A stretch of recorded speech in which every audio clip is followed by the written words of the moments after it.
Hey, everybody, how y'all doing? It's Crendelacremeinvestments and Wellness back at you again with another video. And today I'll be going over imbalance with you all today. All right. So this is not a big um tool that I use in my trading repertoire, but it is a tool that I do use sometimes to help me um along with other confluences that I've already went over, such as order blocks or institutional blocks, order blocks, institutional moves, liquidity, market structure, so on and so forth. But today we'll be going over imbalances. Okay, so before I really get to the chart, I just want to do a written or a drawn example of what order block essentially is, or not an order block, excuse me, but an imbalance essentially is. An imbalance essentially is just a candle with no wick. So I'll go ahead and draw it out for you all right now. So here's the candle body.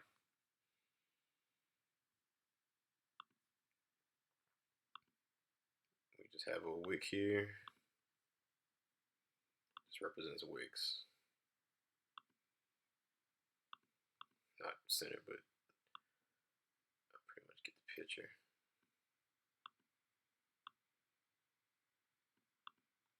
But a candle there. Then you'll have another candle.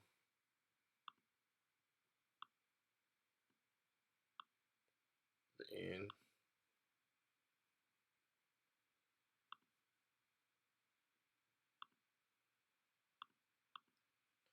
And then another candle. Let's just say right here.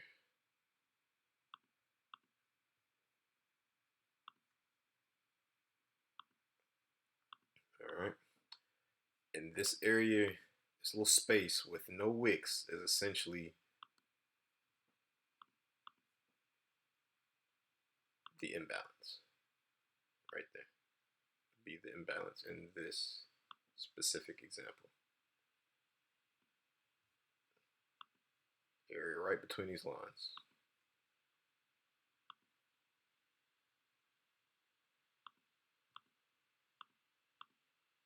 Change that to a different color so you can see it a little bit better.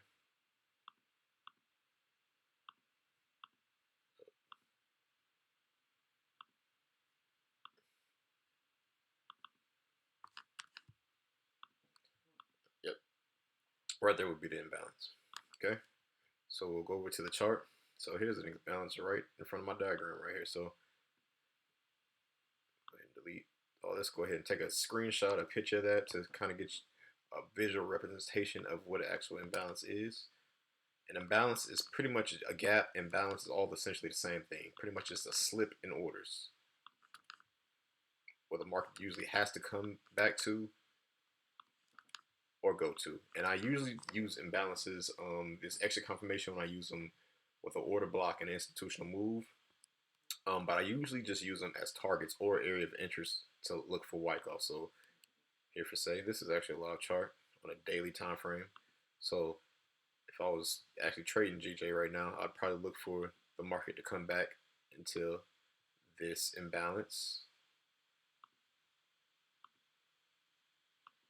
and then create liquidity, aka wyckoff, sweep, sweep,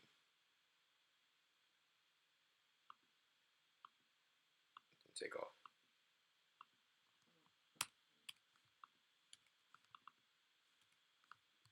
All right.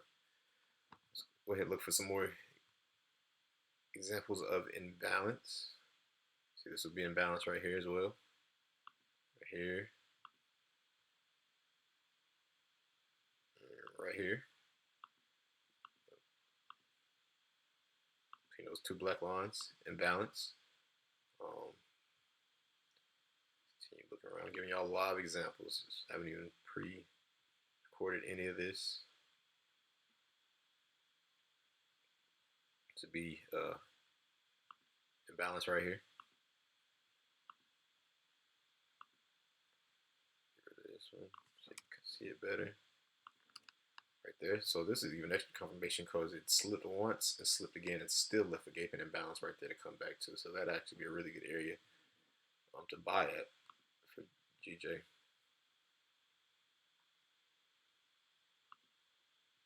Let's keep looking.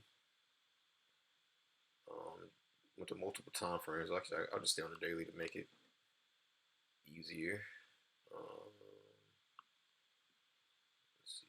Let's see. Balance right here.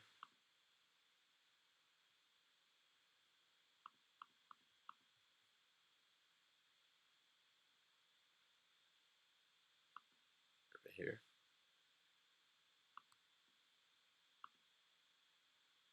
And here, it's a balance right here. And as you can see, on a daily time frame, the market did come. Actually, let's take a look at that and see how the market reacted as the market came and spiked into that balance. So daily time frame, we're gonna mark it down to actually see how the market came and spiked into that imbalance. It ran up. It's not by accident because it ran into that imbalance. So imbalances can be a great, almost like a magnet, as if you were putting any kind of, if you, let's say that you were looking for a sell up somewhere up here, caught a sell somewhere up here, and then your next target would have been that imbalance. So you just entered somewhere in here. Target would have been that imbalance. Perfect exit point. So essentially, yep, that's what imbalance is. Just an area, a gap or imbalance is essentially the same thing, but just an area in the market where you don't see any wicks on either side of the candles, and you just see solid candles. All right. Hope y'all enjoyed the video.